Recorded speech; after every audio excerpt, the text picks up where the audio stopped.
Alden with short update. Yan, spotted nga si Alden sa isang restaurant. Yung kasama niya dyan sila Mama Ten at Laysam.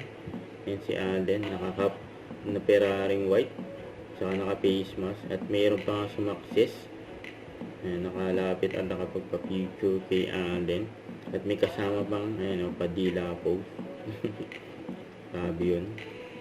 Ayun, ayun, nakita rin yung paglabas nila Alden, Mama Ten at Laysam sa isang restaurant.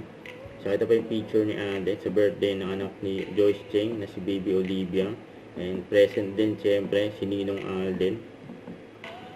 So ito rin may sumakses din. Ayun, nakapagpa-picture kay Alden dyan sa event.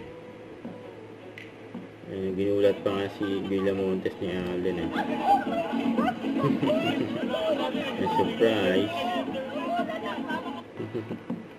Yung pin-interview rin sila Alden at Villamontes. Ganyan ka-supportive si Alden eh. Sa endorsement ni Villamontes yung event na Swish, Proly and Natural. Ganyan yung friendship ng dalawa eh. Closeness. Magkakaroon na kayo ng part 2, 5 Regals in a Romance. Don't forget to subscribe, click the notification bell for more update. This is Richard Action Vlog. Stay tuned for more videos. See ya.